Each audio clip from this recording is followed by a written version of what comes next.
Hey guys, how are you? Welcome back. I hope that you've been having a great time going through these lessons and that you're feeling inspired and like this whole music thing is actually conquerable and that you can do it. And we've got kind of a plan in place to get you from one point to another, from A to B. And this is all at it. Now, this whole process that we've been talking about isn't something that happens overnight, and you're not going to get it done in a week, and it might take you longer than a few months even. So I want you to feel like you can keep coming back to this time and time again, and when you get to come here when it's time for you to tackle that next thing. But I also would encourage you to watch everything through so you know what to expect next and you know some of the things you need to plan, what to do after your CD is finished, after you've done your exciting time because you spent all this time in the studio or at a friend's house or wherever you did your recording, and you poured it's not quite finished. It's not quite there yet, and there are some really critical steps between studio and quite a few details that we need to connect the dots between so that it's ready. So and after it's finished, it needs to be mixed.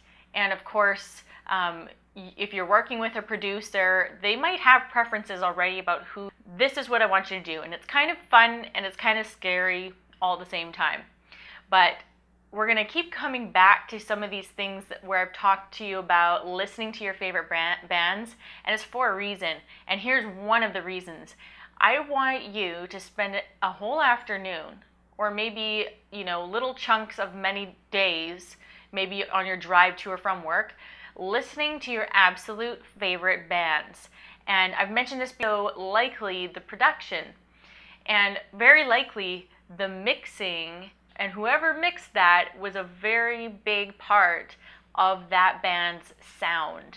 And so I want you to listen to your absolute favorite bands, or it might even just be one song that you're always drawn to, like year after year.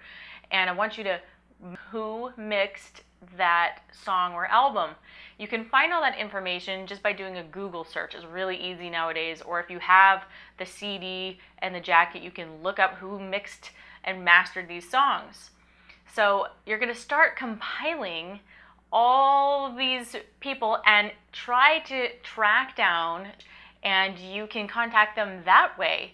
And sometimes they have a website directing you out of Facebook or onto their blog, and you can easily find an email or a phone number. So I want you to compile it, and it's going to take a little bit of research. Again, all of these steps take research, but I'm just telling you ahead of time so you know what to expect, so you're not going to feel like this is a pain in the butt. Well, I mean, it kind of is, but this is what needs to be done, and just think of the end goal. Whenever you're going through these steps and you're like, this is annoying, or this doesn't feel like art right, when you release your music into the internet and into the universe, and the feeling you're going to have of that sense of accomplishment. So, and this is also going to help us overcome a little bit maybe of the fear or anxiety about reaching out to all of these mixers, and some of them might be well-known mixers, and thinking of what you're accomplishing right now, and not be afraid to take a bit of a chance, because a lot of times, as I mentioned previously, these mixers are very open-minded and willing to work with whoever comes their way or who they like. Some mixers that I've worked with, I've never met, never heard of before, but they're well known in my genre, and just through the right connections, I was able to connect with them, and they were 100% open to working with me. So you never know, and don't be afraid to reach out. So you're going to compile all the research that you can, all the contact info. You're going to write an email. Now, what you can do is write kind of a standard email and then tweak it a little bit for each. You could have sent it to anybody, or it's obvious that it's a mass email. Don't do that. Write an email that's kind of standard, that's telling them who you are, where you're from, what your music is, what your time frame is, what your schedule is, and when you're hoping to release it, and how many songs you have. Give them some details and information, obviously a website if you have one, how they can reach you and all of that. And then maybe tweak the greeting to whoever it is that you're sending it to so that it's a little bit more personal. So it does take some of the work out of, retyping the same thing 20 times.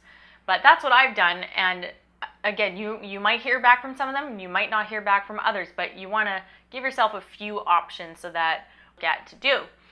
So that is a very exciting part of it, is hearing it mixed, because hearing the tracks when you first down it in the studio is really exciting, but then the first mix that you get back, oh my goodness, that's always really scary, because you're like, am I going to love it? Am I going to hate it? Is it going to be amazing? What do I expect? But if you hired the right person, it's only going to sound awesome. It's going to sound so much better than it did when you heard it coming out of the studio, and then it's going to be a matter of tweak effect on this. And don't be afraid to really negotiate with the mixer on your preferences, because don't forget, you are the client. It's your music. At the end of the day, you have to live with it. You have to love it. This is what your grandkids are going to hear one day. This is your legacy. So get it right. Take the time. Mastering, you're going to use a similar technique. You can look up your favorite bands, the bands that you're drawn to year after year, and look up who mastered these bands. And some of them might be famous and might be out of your league, but some of them might not be. And by the way, you never know, because mixing and mastering, those jobs are short-term jobs. They only last for anywhere between a week to maybe a couple of months tops, and then they're out of work. They need more work. So usually their schedules fluctuate, and sometimes they'll have cancellations or things get postponed. So even if it's from somebody who did an amazing job and it happened to just work, it was a total fluke that something got postponed and someone canceled, and he had a week free to mix my track, so it worked out perfectly. So you never know where people are at and how they might be able to squeeze you in. So don't be intimidated, and just approach them, be friendly, and sell yourself a little bit. And also, very likely, the mixer you work with probably knows a lot of mastering guys just from over the very good idea of who would be great to master your songs, because the mixer is going to know your material, and they're going to know maybe where there's a few weaknesses in the frequencies and volumes, and they're probably going to know, well, this mastering guy is good for this kind of sound, this mastering guy is good for that kind of sound. And so depending on what you want, they might give you some options. So definitely ask your mixing guy. And of course, don't forget your social networks and people you already know in the music industry. Go and listen to their CDs. Now, you might get a recommendation, listen to their music. You're going to need to decide, do I even like this sound or not? Don't feel obligated to go with your friend's guy because it's their contact and, you're almost kind of doing your friend a favor. Don't do that. Don't feel an unnecessary obligation to go with who you know. You need to choose who's best for your project and go with that, because again, you're the one that has to live with it at the end of the day, and that's the most important thing. Now we're going to talk about after you've gotten your mixes. Even while those things are happening, you need to decide on a digital distribution platform. And if you're not familiar with that, that's just how we get our music on iTunes, basically. iTunes, Amazon, Spotify, all the streaming sites, there's hundreds of them in the world now. And what these companies have done is genius, because it saves us so much time, and it's pretty amazing. There are a couple of companies out there. There's actually several, two big ones that are very popular, one being CD Baby and another one being TuneCore. And what you do is you upload your digital files to CD Baby or TuneCore, and they send your music to all the digital stores on planet Earth that they can get sent to iTunes, Spotify, Amazon, Rhapsody, and all the digital platforms I can't even name. And you don't have to do anything. You don't have to lift a finger. All you have to do is set it up on this one platform, and they do all the work for you. And then not only that, they send it out, but they also collect all your royalties from all the streaming sites. So they track it all and then collect it for you and then pay you. so was not around, and that just made our lives so much easier and opened the doors of possibilities for us musicians on the internet. And so while your music is in mixing and mastering, you can choose this. Now, you won't be able to actually upload your music until you get your masters back, obviously. Once you get your masters back, they're going to be huge files, and they usually want you to upload those huge WAV files. You don't upload the MP3s. We want the best quality that you have, and it takes, you know, a good half a day probably of uploading these things, depending on how fast of uploading your music.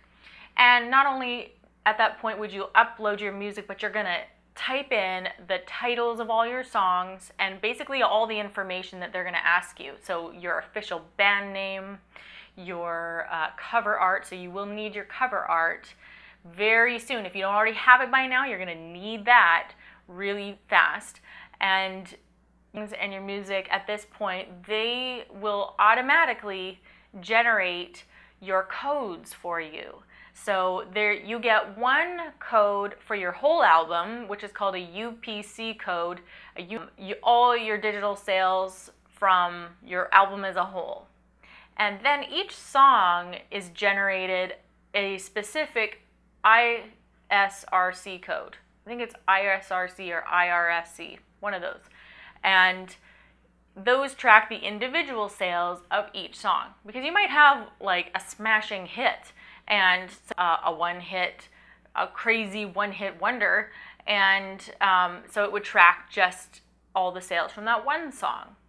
So in any case, you will be generated those for you. It used to be that you had to go and apply for all your codes in a very long and tedious form. It was confusing, and you had to like sometimes pay money for however long these companies have been out. This is a feature they include, and so thank God for that.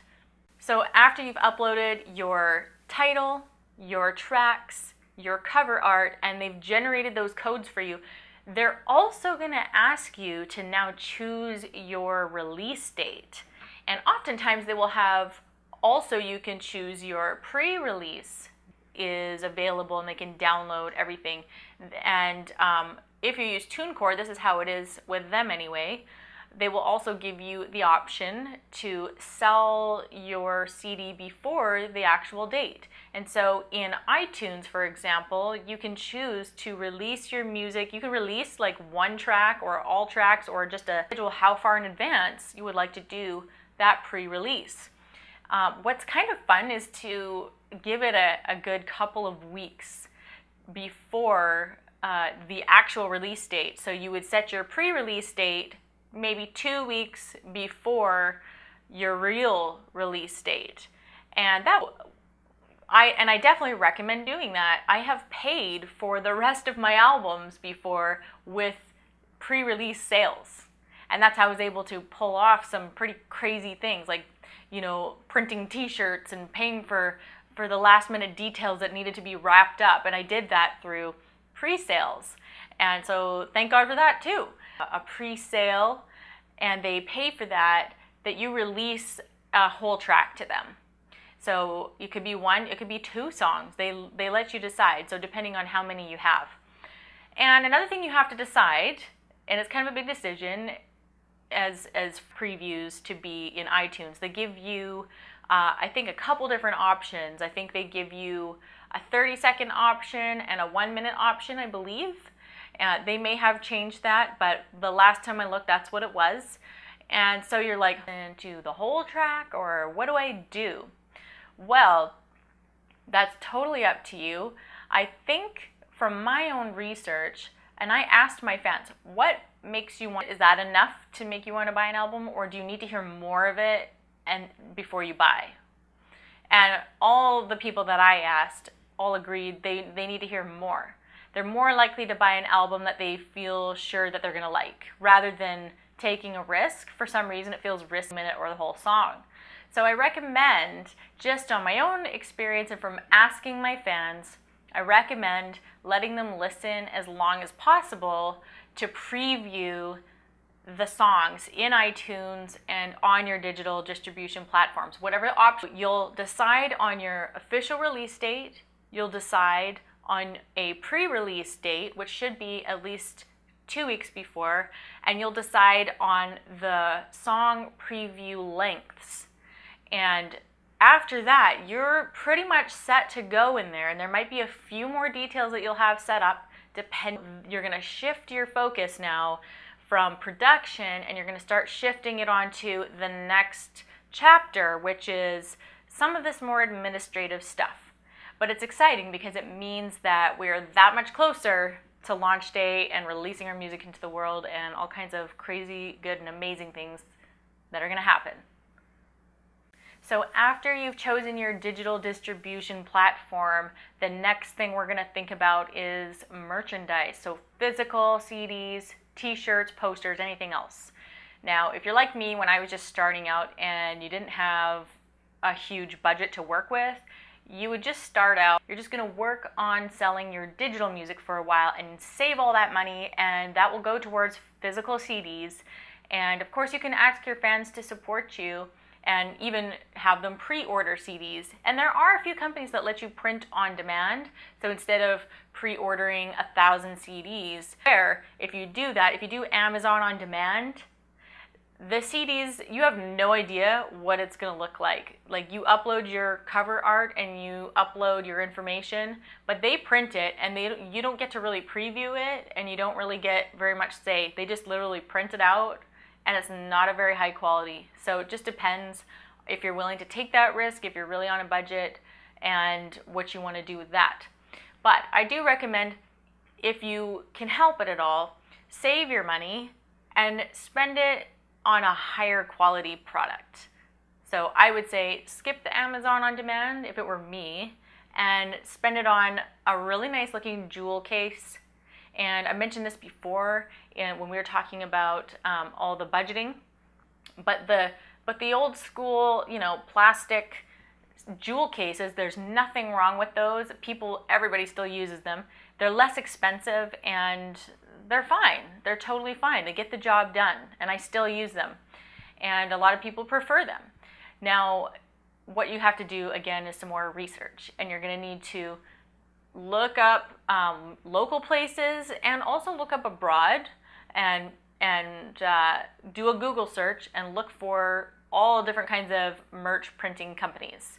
And you're going to compile all their information, inquire, see what their minimum purchase orders have to be. Sometimes they will have a minimum, and if that minimum is over your budget, then it's going to be scratched off the list.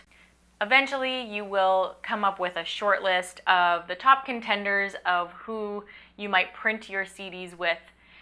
Sometimes there are specialty shops that specialize in musicians' merch that they print. So the first place that I went to, they specialized in printing CDs and t-shirts, posters, buttons, stickers, drum heads, anything to do with musician stuff. It was kind of a one-stop shop, and that was great. And they were meant for the indie artists. They know that a lot of musicians are on budgets and bands are on budgets, so they were reasonable, and they let you do short runs, so just small amounts of things as you can afford it. So I recommend finding something like that. That is a perfect way to start out, and usually they're very accommodating and helpful. And just do what you can afford at first, and save your money and reinvest it into your business. This is a business. It's your calling in life, but this is also how we're going to make a living eventually. And so you have to think of it in terms of that. Don't go spending it all at the candy store or something. Let's put it back into reinvesting it into your merchandise, your t-shirts, physical CDs, anything that can help you move ahead and reach even more fans.